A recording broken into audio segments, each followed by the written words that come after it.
Assalamualaikum warahmatullahi wabarakatuh. Selamat malam pemirsa yang ada di studio maupun yang ada di rumah nih. Senang sekali saya Tiara bisa menemani waktu pemirsa di rumah nih ataupun yang ada di studio nih. Kita akan berbincang-bincang di bulan Oktober yang luar biasa ini. Sebentar lagi kita akan memperingati Hari Sumpah Pemuda. Nah, tema kali ini yang akan kita bahas juga terkait kepemudaan. Sudah hadir nih, ada narasumber kita di sini yang akan membagikan ilmunya, yaitu ada Kandane. Assalamualaikum warahmatullahi wabarakatuh. Waalaikumsalam. Kanda. Alhamdulillah. Sehat? Dan sampai dengan saat ini so far sudah. Alhamdulillah. Ya mungkin juga pemirsa di khususnya mungkin wargi Lebak ya sudah tidak asing nih dengan wajahnya Kandane. Prosesnya? Iya, karena memang sering nih muncul sesekali di beranda FYP TikTok saya nih, misalnya Kandane ini membahas isu-isu yang hangat sedang terjadi di Kabupaten Lebak. Luar biasa loh, itu memberikan satu ilmu baru, pencerahan untuk saya. Misalnya membahas isu-isu yang sedang hangat diperbincang oleh warga Lebak kan. Kandane di situ hadir memberikan juga pandangannya, dan tentu saja pandangannya juga sangat bijak, dan itu juga memang jadi kan memberikan aura positif ya untuk para netizen gitu. Sebenarnya begini, kalau saya kan basically memang aktivis pelajar, aktivis mahasiswa, aktivis pemuda. Kalau sekarang kan memang saya juga bingung ya, aktivis ini ada masa pensiun atau enggak. Yeah. Cuman karena tadi kadang saya suka gagal aja di pengertian sesuatu yang memang kadang-kala fenomena kejadian sosial di masyarakat. Yeah. Tentang apa ya, tentang pembangunan, tentang pemerintah, tentang ekonomi, tentang masyarakat. Itu kadang-kadang kayaknya saya harus komentar nih, kayaknya saya harus ngomong, kayaknya saya kurang cocok begitu. Itu yang sebatas ide-ide saja sebetulnya. Tidak ada maksud untuk biar FYP ya, misalkan tidak ada maksud ini pengen ikut campur urusan orang, enggak. Itu yang sebatas karena saya sebagai warga Lebak, sebagai warga Indonesia, kadang-kala kayaknya harus ada pemikiran lain, harus ada pertimbangan lain. Ya memang hanya sebatas respon biasa saja sebetulnya.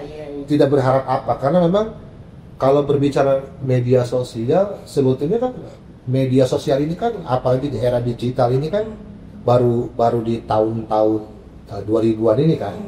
Sebetulnya kalau yang namanya criticize atau seperti kritikan atau saran segala macam dari dulu juga sudah ada. Betul. Cuma memang bentuknya tidak berbentuk media sosial, hanya bersifat obrolan sosial. Betul. Dia tadi obrolan warung kopi, obrolan di pos ronda, atau obrolan ibu-ibu di arisan. Tapi saya bukan penggemar arisan ya. Betul. Tapi terkadang memang yang dibahas oleh Kanda itu memang kadang menyerap gitu, ya ternyata dari sudut pandang ini tuh seperti ini betul juga ya gitu kan. Jadi sangat mewakili lah gitu untuk suara-suara netizen gitu. Betul. Nah, Kanda nih berbicara tentang pemuda nih ya. Kebetulan juga kan Kanda saat ini merupakan PLT Kepala Dinas Pemuda dan Olahraga di Kabupaten Lebak ya. Betul. Nah, Kanda mungkin bisa dijelaskan nggak sih sama pemirsa nih yang mungkin sedang menonton nih, definisi kepemudaan itu tuh sebenarnya apa sih, dan juga dimensi kepemudaan itu apa saja gitu? Oke. Sebetulnya saya posisinya Kabid Kepemudaan ya. Saya sebagai Kabid Kepemudaan dan saya mendapatkan tugas tambahan dari Bapak Bupati dari mulai bulan Mei kemarin itu sebagai pelaksana tugas Kepala Dispora, karena Kepala Disporanya sudah kecil. Nah, ini mendapatkan tugas tambahan akhirnya. Nah, berbicara tentang pemuda sebetulnya Teh Tia, ini kalau menurut saya pemuda ini semua orang alami. Semua orang tahu soal pemuda. Kenapa? Karena pemuda itu kan dia bagian daripada sistematika kehidupan. Setiap orang yang mengalami proses hidup itu pasti mengalami masa muda gitu. Betul. Nah, cuma persoalannya tadi kadang-kadang kita ini kebingungan mengetahui lebih dalam tentang apa sih problematika atau kepemudaan. Kita masuk ke arah sana karena untuk mengetahui, karena ini prinsip filsafat dasar ya, bagian daripada suatu filosofi ilmu itu untuk bisa mengetahui, karena kita harus mengenal lebih dalam. Nah, pemuda itu kalau zaman era-era Orde Baru, dia batas usianya dari umur 17 tahun sampai dengan umur 40 tahun. Oh. Nah, jadi kalau kita usianya masih di bawah under 40, Iya. under 40, Iya. itu masih pemuda. Oh, Kategorinya kategori masih. muda ya. Makanya jangan kaget kalau Pak Bupati sering statement, Betul. "Mungkin Bupati udah mau Nah, ini." Karena memang beliau masih muda Iya. kalau menurut undang-undangnya zaman Iya. Orde Baru. Betul. Nah, semenjak undang-undang kepemudaan dikukuhkan, urusan kepemudaan menjadi urusan wajib sebagaimana Undang-Undang nomor 23 tahun 2014.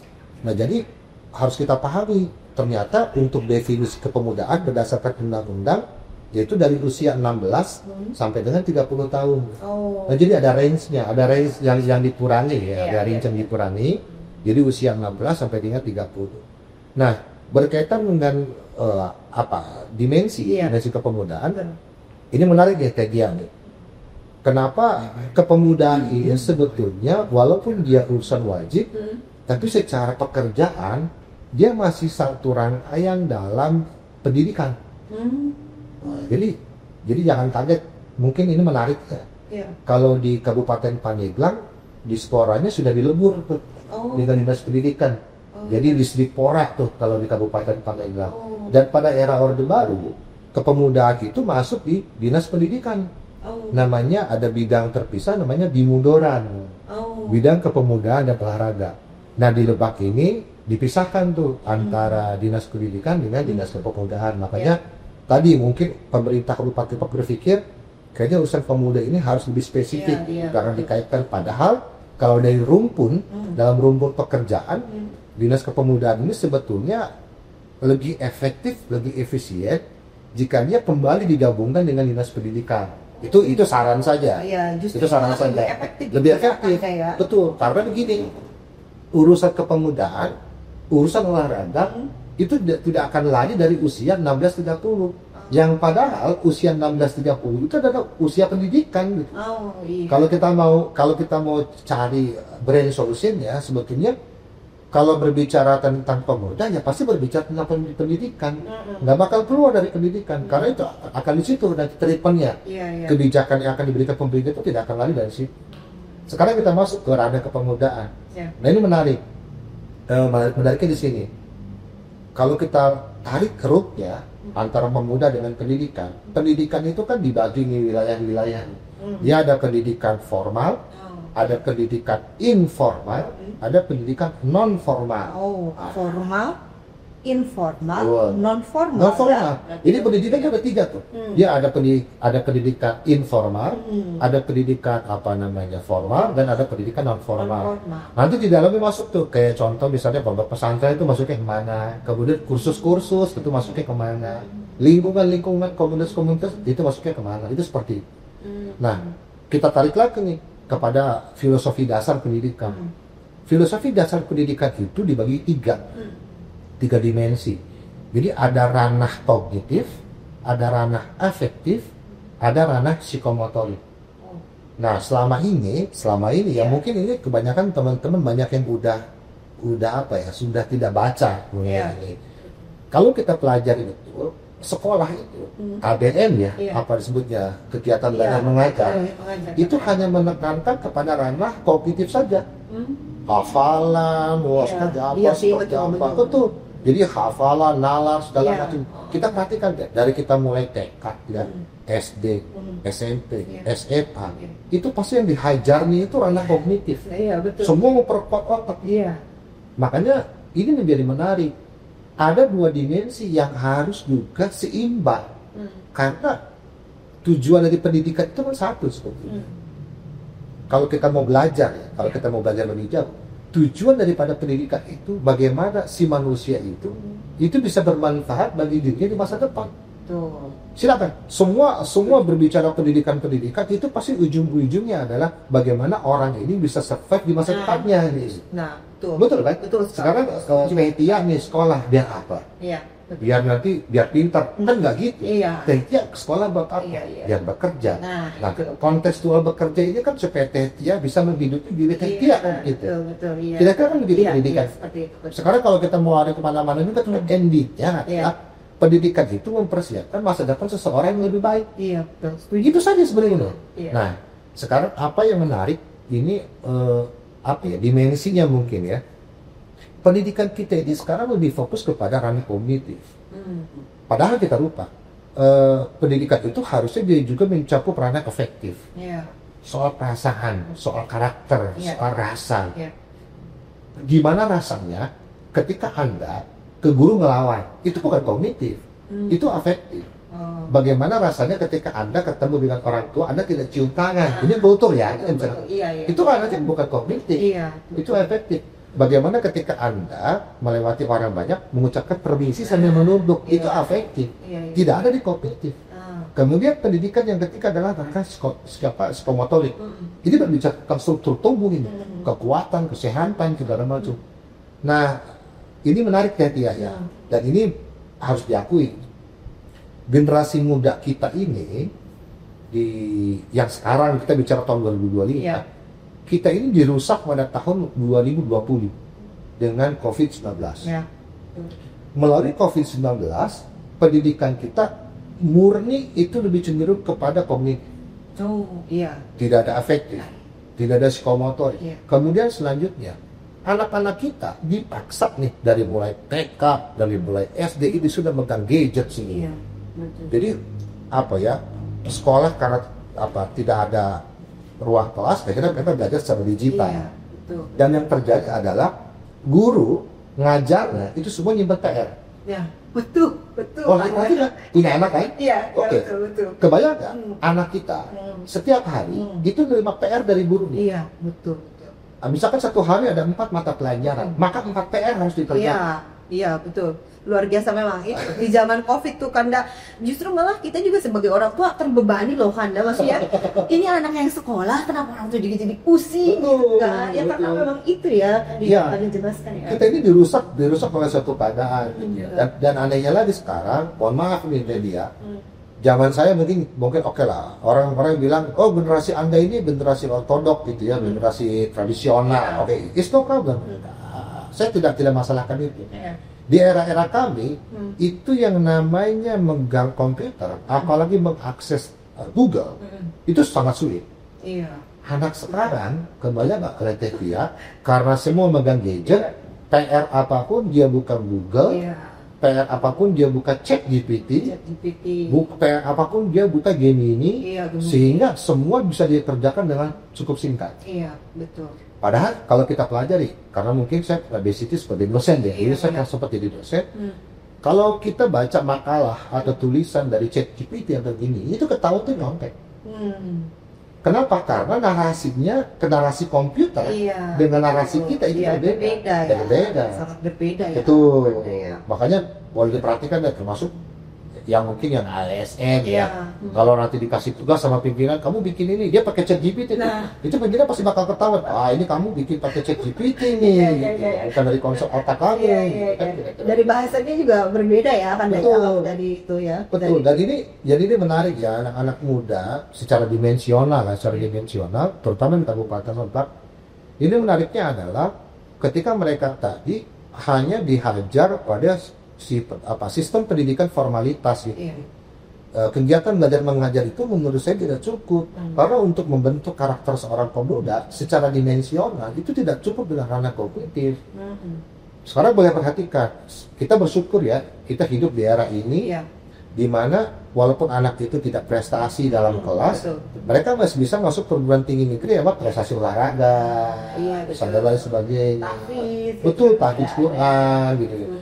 Artinya apa ya? Sebetulnya jenjang pendidikan untuk bisa melanjutkan ke perguruan tinggi sekarang jauh lebih mudah dibandingkan dengan masa dulu. Iya. Kalau masa-masa saya atau mungkin masa-masa dia Iya. mau masuk perguruan tinggi negeri itu mungkin kayak agak sedikit Betul, betul. Luar biasa ya. Ya, pemuda ini apa ya namanya? Kalau menurut saya sih pemuda ini aset. Persoalannya tadi gara-gara satu perkara kita merusak aset kita sendiri. Iya. Orang tua saking sayang kepada anaknya, dia lupa kalau anaknya itu harus dididik lapar, harus dididik berkeringat, harus dididik susah. Taunya apa? Pokoknya supaya anakku nggak nangis, kasih buah. supaya anak pun nggak nangis, kasih gadget. Gadget. Akhirnya apa yang terjadi? Ya rusak karakter mereka. Kenapa? Karena yang namanya tadi anak-anak muda dibiasakan mendapatkan sesuatu dengan mudah. Pada akhirnya ketika nanti mereka berumah tangga, hidup mandiri, ketemu dengan kesulitan, hilang karakter. Tidak ada nilai juang gitu. Jiwa survive-nya habis. Iya, betul. Tuh. Memang sih seperti kita contoh kasus kemarin aja ya kan. Boleh. Boleh, silakan Kanda. Takut haus gitu. Ya mungkin sebagai kasus kemarin di kabupaten itu viral nasional. Ya. Kejadian anak merokok itu ya Kanda. Maksudnya kalau pada zaman kita dulu mungkin kita dihukum sama guru di sekolah. Lalu kita ngadu ke orang tua. Oh. Yang ada malah kita dibantai lagi sama orang tua kan gitu Kanda. Ya. Sekarang malah justru orang tuanya membela gitu. Jadi kalau menurut saya nanti si anak itu jadi tidak bisa menyelesaikan masalah dengan sendirinya gitu loh. Karena kalau di backup terus sama orang tuanya. Ini yang harus dipahami oleh para orang tua ya. Ya jujur ya. Kita ini kan orang tua. Utia juga, Tia ini kan pasti punya anak juga, punya keluarga juga. Iya. Kebanyakan kita waktu TK nih. Iya. Masuk kelas nih, zaman-zaman kita TK. Iya. Pasti pernah TK dong. Iya. Masuk TK, begitu datang kan kalau hari Senin itu periksa kuku. Iya. Semua di sini di atas meja kan. Iya, gini. Nah, kemudian ketika kukunya panjang, itu pasti dipukul pada penggaris tuh. Begitu potong lagi ya. Iya, gitu. Kekerasan juga kan? Enggak juga sih. Kekerasan. Oh iya, betul. Tapi kekerasan di sini dalam koridor pendidikan. Nah, untuk mendidik ya kan. Betul. Contoh kita SD, SMP. Rambutnya bobrok. Iya. Pasti ditarik begini. Betul. Atau cabangnya misalkan panjang ditarik begini. Iya. Kekerasan bukan? Kekerasan. Tapi dalam ada pendidikan. Iya, konteksnya untuk mendidik, Betul. bukan untuk melukai gitu ya kan. Ya. Kayak kita waktu kecil, saya kan orang Rangkas asli ya. Saya orang kaum pasir. Saya tinggal di pinggiran Sungai Ciberang. Pulang sekolah kita mandi di Ciberang. Itu pulang mandi langsung tuh kena pembantaian. Biasanya pakai apa? Pakai gedebok cau ya, atau pakai rotan gitu. Itu pantat kita dipukul, dipukul segala macam. Kekerasan bukan dalam rumah tangga. Kekerasan, tapi dalam konteks pendidikan. Betul. Jadi yang harus dipahami di sini adalah pendidikan itu jangan dikaitkan dengan kejahatan. Iya. Karena tindak kekerasan dalam pendidikan berbeda dengan tindak kekerasan dalam kejahatan gitu. Sekarang kalau misalkan pendidikannya kita nggak mau pakai tingkat, kan di pendidikan kan ada psikomotorik. Iya. Jadi anak itu tahu gitu, oh iya saya mandi di kali ini salah, Iya. kuku saya panjang salah, Iya. dipukul. Filosofinya adalah lebih baik dipukul guru, lebih baik dipukul orang tua daripada ada dipukul masa depan gitu loh. Betul. Baik. Pukulan masa depan itu kan ngeri sebetulnya. Iya. Pukulan di masa depan itu lebih ngeri karena yang mukulnya bukan hanya Iya. Bukan benda gitu bukan ya. benda, yang mukul kita keadaan gitu. Betul. Nah ini yang kadang-kadang salah. Tong di pipinya ketawa. Ya lah. Ya. Kita anak laki-laki, Iya. jangankan ditampar gitu ya, dipaksa segala macam gitu. Ya ini kan hanya persoalan tadi ya. Kalau menurut saya sih apa ya, di sini kayaknya ada yang mengemas ya. Di sini ada kemasan-kemasan isu seolah-olah ini menjadi tragis segala macam. Dramatisir. Mau saya sih ya pihak orang tuanya termasuk pihak siswanya. Yuk coba kalian set di belakang lah. Kayak misalkan contoh kita fair-fairan lagi ya. Kamu terlambat masuk sekolah. Diusir gak? Diusir. Jangankan terlambat masuk sekolah. Kita datang nih bawa PR, nggak dikerjakan PR. Iya. Kamu mana PR ini? Udah ngumpul kamu? Belum beres. Keluar kamu pulang. Iya. Diusir. Nggak boleh sekolah. Kadang gerbang udah ditutup. Udah ya, ditutup. Ya. Ya ini maksudnya gini ya, kekerasan di sini jangan jadi apa ya, kekerasan dalam pendidikan itu tidak boleh disamakan dengan kekerasan dalam tindak kejahatan gitu loh. Ini kan psikomotorik gitu. Si pendidikan itu harus mengambil ranah psikomotorik. Yang namanya dicubit pantatnya atau misalkan dia segala macam. Ya elah gitu maksud saya. Justru itu untuk melatih mental sebenarnya ya. Anda mestinya jadi si anak juga maksudnya ya udah lo ayo struggle gitu loh. Kita ada ini jangan dikit-dikit ini ngadu ke orang tuanya mah dipukul mah ya Allah lagi anak laki-laki kayak gimana gitu ya Kanda ya. Iya. Kalau anak perempuan nggak boleh dipukul. Iya. Kalau anak laki-laki mah udah biasa. Iya. Karena gini, kalau anak perempuan dia nggak akan pernah jadi imam. dia pasti bakal jadi mamung yang baik. Betul. Nah, pasti orang tua akan memperlakukan dengan baik. Tapi kalau anak laki-laki, dia harus jadi imam. Dia pasti bakal jadi imam. Makanya dia harus siap. Mentalnya, fisiknya dia sudah siap. Tapi bukan berarti digebukin, ya beda ya. Pendidikan di sini bukan berarti digebukin, disiksa, dianiaya, bukan. Jadi memang menurut saya sini hanya, ya saya berharap semua pihak ya, semua pihak, baik orang tua, siswa, kemudian pihak sekolah. Apalagi saya memohon nih kepada para netizen, udahlah jangan dibully habis-habisan.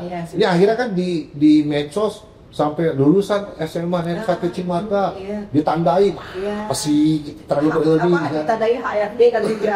Ya kasihan juga ya, kadang semua akhirnya jadi. Saya sering diingetin ya, terutama Pak Bupati sering sampaikan. Gitu. Karena beliau ini kan apa ya namanya, empatinya tinggi ya. Setiap orang itu pasti salah. Pernah salah nggak ada tuh. Sejauh mana kita belajar dari kesalahan tersebut.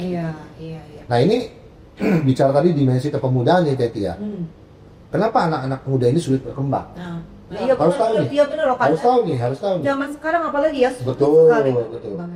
Ini harus kita tahu nih. Kebanyakan pendidikan kita ini nggak fair. Pendidikan kita nggak fair. Kenapa saya bilang nggak fair? Karena begini. Anak-anak muda di kita ini kebiasaannya, terutama di sekolah ya, di sekolah itu rata-rata guru itu hanya menunjuk yang memang mumpuni. Mentang-mentang anak ini pintar sekolahnya. Ketika ada kegiatan OSIS, anak ini aja dikirim. Ketika ada kegiatan pramuka, anak ini yang dikirim. Ketika ada kegiatan apa, anak ini aja dikirim. Akhirnya anak-anak sekolah yang lain tidak pernah mendapatkan kesempatan yang sama. Kenapa? Karena kan gurunya pengen simpel aja gitu. Mentang-mentang siswa ini pintar, dia aja mikirin terus-terusan gitu. Contoh itu akan sama juga ketika kita berumah tangga. Ada anak kita yang lebih kaji, ada anak kita yang lebih pintar. Akhirnya orang tua dikit-dikit, kamu aja, kakak aja, kakek aja. Dan anak yang lain tidak pernah mendapatkan kesempatan yang sama. Akhirnya apa yang terjadi? Nah, gaya dalam tanda kutip anak mas inilah, anak mas ya, ini yang mencelakakan dia di masa depan. Tidak hanya dirinya, tapi juga karakternya, tapi juga kepada keluarganya yang lain, kepada anak-anak siswa yang lain. Ini persoalan sebetulnya. Saya ngalami masa-masa zaman sekolah gitu ya. Mungkin karena saya, mungkin kebetulan, mungkin karena saya punya prestasi. Saya juga punya aktivitas yang banyak di kepramukaan, di Kasbidra, atau di OSIS misalnya. Dikit-dikit, Nevi aja. Lo lagi. Nah, akhirnya teman-teman saya kan cemburu tuh. Kok seolah-olah siswa di sekolah itu cuma lu doang gitu loh. Gua gimana nih? Nah, ini harus ada kesempatan. Jadi kita pendidikannya harus fair ya. Semua anak harus mendapatkan kesempatan yang sama gitu loh. Jangan mentang-mentang anak ini rajin, ayo aja gitu ya. Atau misalkan di kerja nih, ketika nanti mereka masuk di kantor, ada anak buah kita yang itu dia yang dipakai kan, yang lainnya kan, lah kan saya juga anak buah, kok saya nggak dipakai? Pasti itu karena ada pola yang salah. Itu karena ada pola yang, jadi saya kira ya, tidak pada akhirnya karena di pendidikan sudah dibiasakan begini, ketika nanti masuk ke dunia kerja pun kejadian lagi. Akhirnya wajar kalau di tempat kerja orang cari muka. Kenapa? Karena tadi kalau di sekolah anak itu bisa ditunjuk, bisa diajak sama gurunya, dipilih lagi karena punya prestasi. Begitu masuk tempat kerja, dia nggak punya prestasi, temannya punya prestasi, tapi dia ini punya kesempatan yang sama. Akhirnya apa yang terjadi? Cari muka. Benar. Orang kalau sudah cari muka karena nggak punya prestasi, udah beres gitu. Gitu sih, benar. Simpelnya begitu. Kalau orang rajin cari muka, berarti orang itu nggak punya ability, nggak punya kompetensi, makanya dia cari muka. Begitu. Kan mukanya udah nempel. Bosan cari ya kan.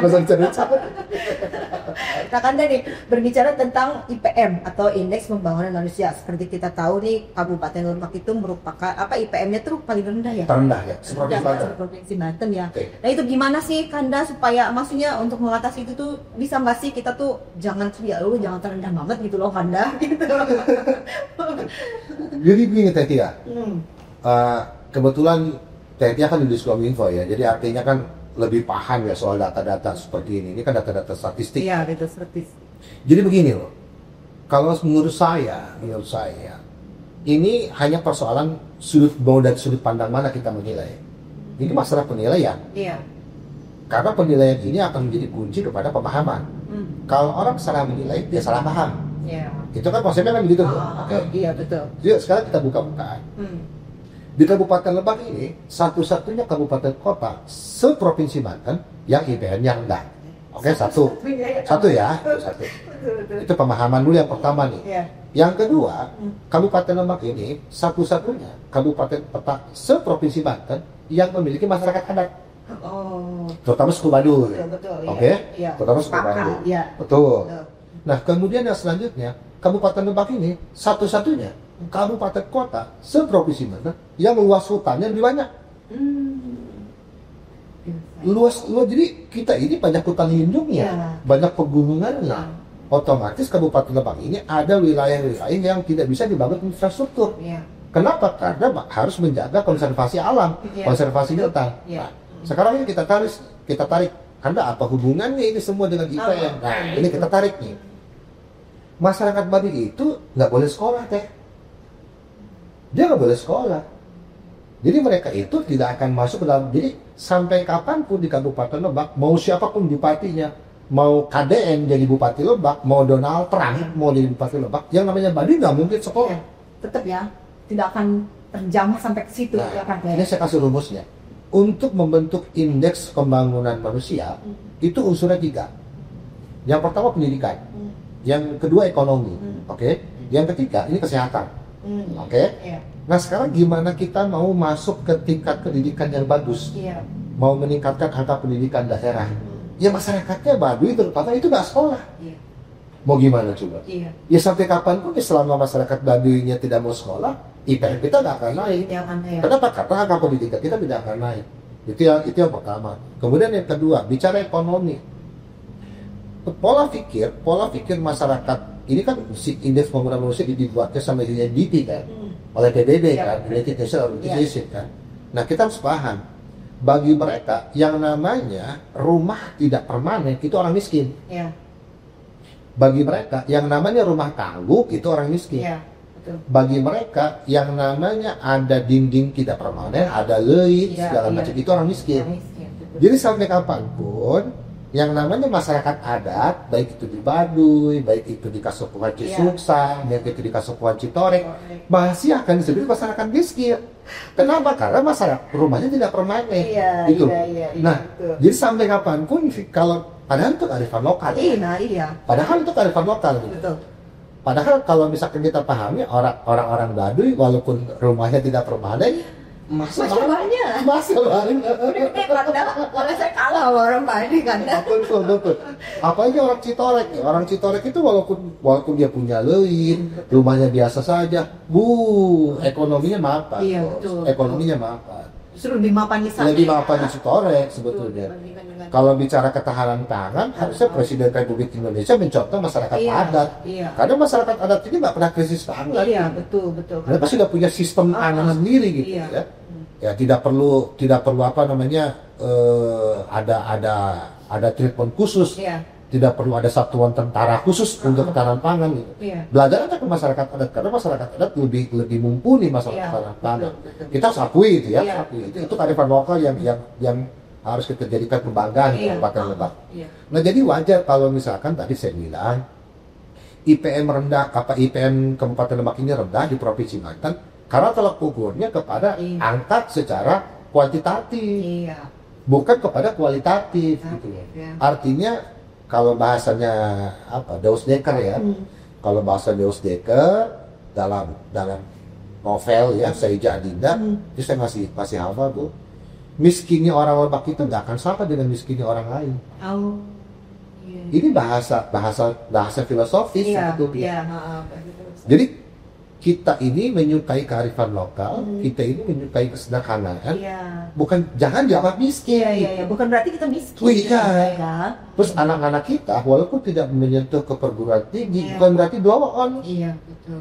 Karena contoh kalau kita mau fair-fairan, anak-anak kita ini banyak santri. Iya. Ya, kebetulan kita masuk ke hari santri nih sebentar lagi. Iya. Nyerempet nih. Masuk ke hari santri ya. Ya. Jadi walaupun kita ini banyak tidak menempuh pendidikan formal, tapi ketika mereka menempuh pendidikan informal seperti pondok pesantren, hafid Quran di Lebak bagus. Betul. Kemarin juga juara ya. Iya, harus diakui. Jadi artinya apa ya? Ya oke lah, secara angka-angka versinya PBB mungkin kita nggak masuk kriteria mapan dalam konteks SDM. Tapi yuk kita lihat secara kualitas. Jadi nggak kalah, ini harus diakui ya. Dan memang dalam sejarah ya, kalau boleh nih saya ngomong ya, dalam sejarah sudah 2 kali Bupati Lebaknya anak muda. Harus diakui. Di kabupaten kota lain nggak ada. Iya ya Tanda ya. Andika Hajrumi gagal di Kabupaten Serang. Itu anak muda. Itu gagal. Kita harus akui ya.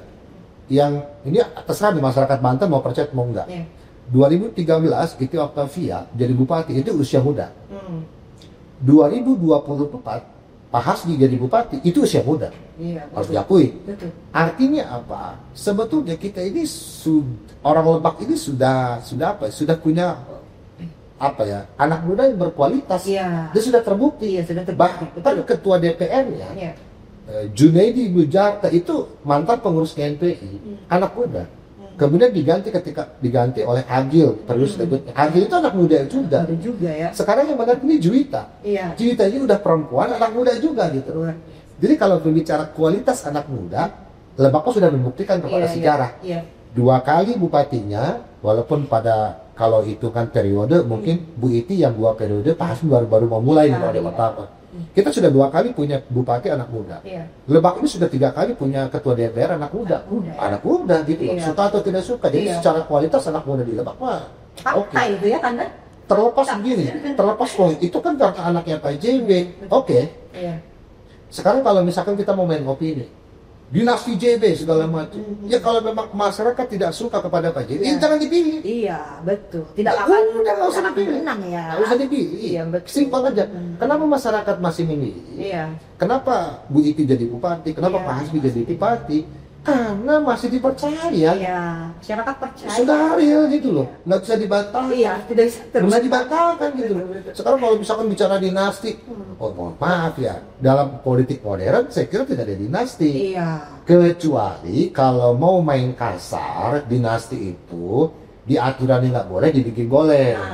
Contoh usianya belum layak jadi wapres, tiba-tiba lolos jadi wapres. Itu contoh. Itu bukan contoh ya? Contoh. Main pinggir jurang itu boleh kan? Luar biasa, aku nggak diketuk saya. Main pinggir jurang diskusinya. Iya. Nah kan juga bupati kita kan memiliki apa ya, untuk Kabupaten Lebak ini tagline Ruhai nih. Tanda nih, itu kan rukun, unggul, tegar, aman, yakin. Nah, kalau menurut Kanda nih, gimana nih agar bisa menciptakan pemuda-pemuda yang ruhai nih di Kabupaten Lebak nih? Mana nih menurut Kanda? Jadi begini Teh Tia, beberapa kali ya kami diskusi ya dengan Pak Bupati, dengan Pak Wakil, dengan Pak Sekda. Beberapa kali kami berdiskusi ini, terutama karena ini kan ranah bekerja saya selaku Kabid Pemuda. Iya betul. Jadi perlu saya sampaikan dulu, saya juga harus membuka wacana nih kepada para masyarakat ya, biar masyarakat kita tahu gitu. Pemuda Lebak itu sebenarnya seperti apa sih? Gitu ya. Jangan cuma tahunya apa persoalannya gitu kan, apa nakal-nakalnya aja. Galau-galaunya kan. Galau sedikit dibikin status. Gitu galau-galau, jangan cuma tahu kenyataan. Nah ini makanya perlu saya sampaikan. Karena saya punya pengalaman sebagai seorang akademisi di masa-masa lalu sebelum saya jadi ASN. Jadi saya pernah riset. Jadi anak muda ini dibagi 3 nih Ketia. Anak muda Lebak ini dibagi 3 nih.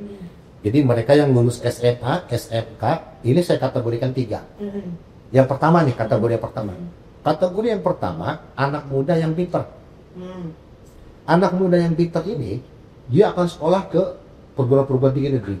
Yang munafik. Oke.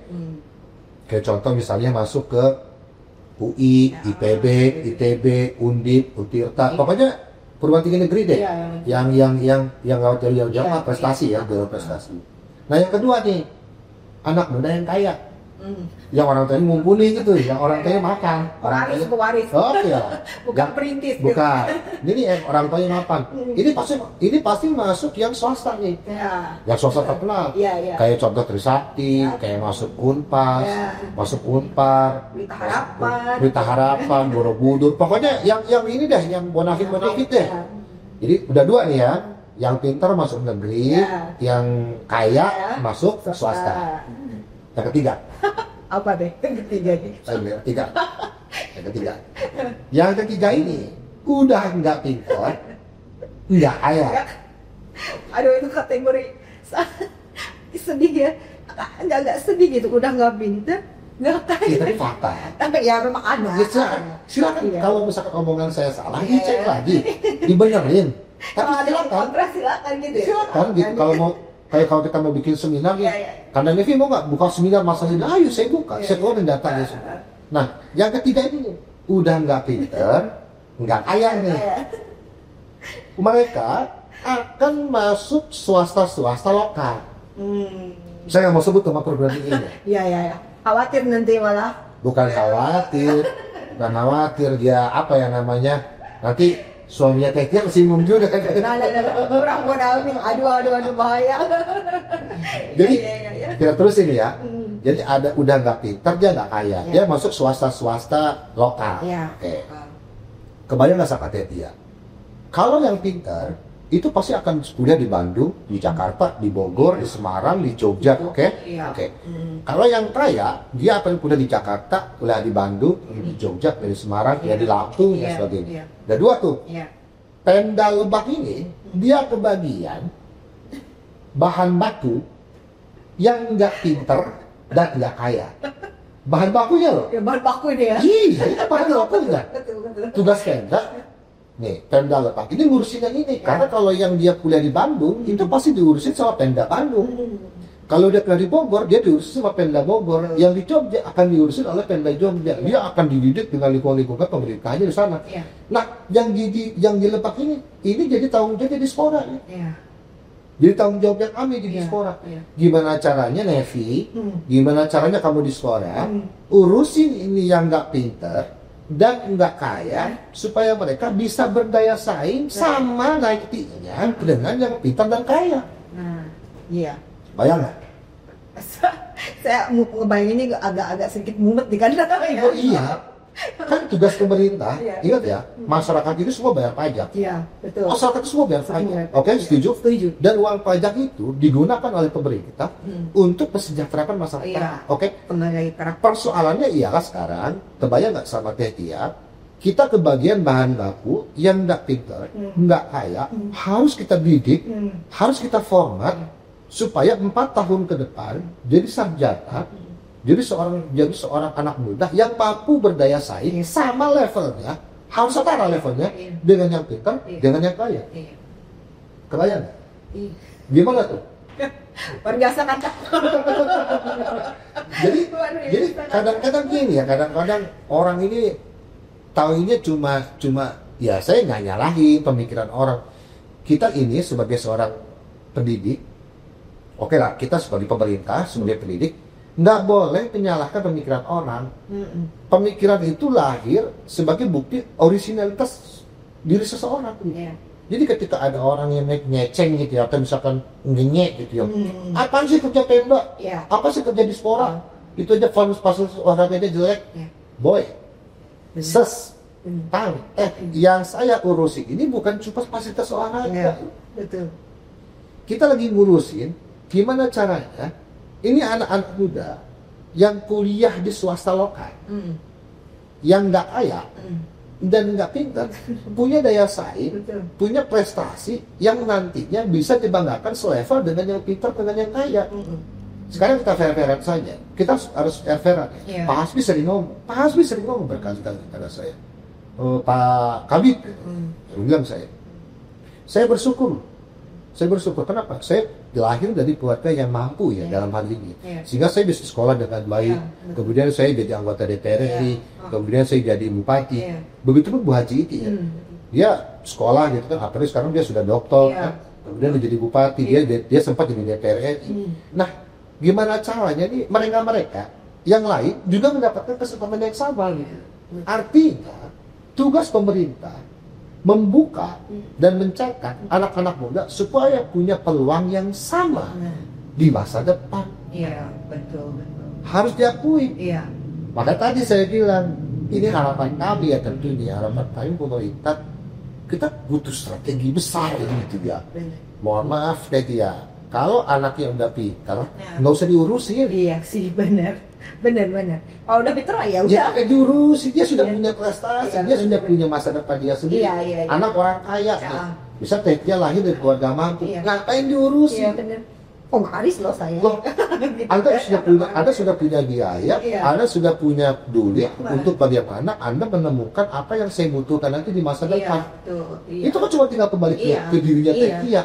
Nah sekarang bagaimana anak-anak yang tidak mampu secara otak, anak-anak tidak mampu secara ekonomi punya peluang yang sama seperti Pak Hasbi, seperti Bu Iti. Kebayang nggak? Ya Pak. Wah, luar biasa. Gimana ya? Karena agak-agak. Oh iya, artinya di sini adalah kita ini pemerintah butuh dukungan masyarakat, nggak bisa sendiri. Bohong. Pak Hasbi sering ngomong ya berkali-kali ya. Ayo masyarakat dukung saya gitu. Artinya apa ya? Kita boleh ya, kita boleh mendapatkan criticize atau apa segala macam. Tapi dalam artian kritik itu membangun, kritik itu bagus. Tapi bukan berarti dia itu menjatuhkan. Betul. Sekarang gimana rasanya? Sekarang kita sudah bekerja, sudah memulai, belum mulai nih. Pak Hasbi ini belum mulai ya. Baru dilantik loh. Betul. Dia baru jalan pelan ya. Dan APBD yang dia gunakan ini adalah APBD-nya tahun lalu, bukan punya dia gitu. Sehingga kemarin ini bilang kepada saya, coba bikin metode. Nah makanya kami di Dispora Kabupaten Lebak, seperti yang Ketia sampaikan tadi, bikin suatu metode namanya Prabu. Prabu ini pemuda ruhai adaptif berkontribusi. Nah jadi slogan ini kami bikin adalah gimana caranya anak-anak muda di Kabupaten Lebak ini, pertama dia nanti punya masa depan yang ruhai. Ruhai di sini beda dengan ruhai yang tadi visi misi Pak Bupati ya. Maksudnya bedanya begini loh. Kalau visi misi Pak Bupati kan ruhai ini singkatannya. Tuh. Nah, kalau ruhai di sini itu menyala. Amazing.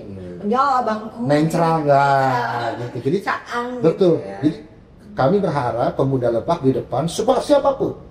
Pemuda-pemudi Lebak siapapun ke depan punya masa depan yang netral, punya masa depan yang menyala gitu ya. Semuanya harus mendapatkan kesempatan yang sama.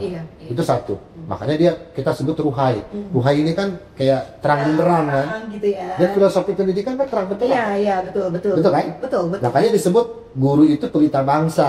Kan pelita itu kan cahaya sih. Yang awalnya tidak tahu menjadi tahu. Betul. Nah, kemudian adaptif. Pemuda sekarang ini kenapa kami kasih slogan setelah ruhai kami kasih nama adaptif, supaya anak-anak muda kita mampu bisa menyesuaikan diri dengan keadaan. Kalau nanti dia masuk ke lingkungan bekerja, dia sudah tahu bagaimana jadi pekerja yang baik. Ketika nanti dia masuk ke dunia entrepreneur, dia tahu bagaimana jadi pengusaha yang baik. Ketika nanti mereka masuk ke dunia politik, dia harus tahu seperti apa berpolitik yang baik. Nah, makanya adaptif nih.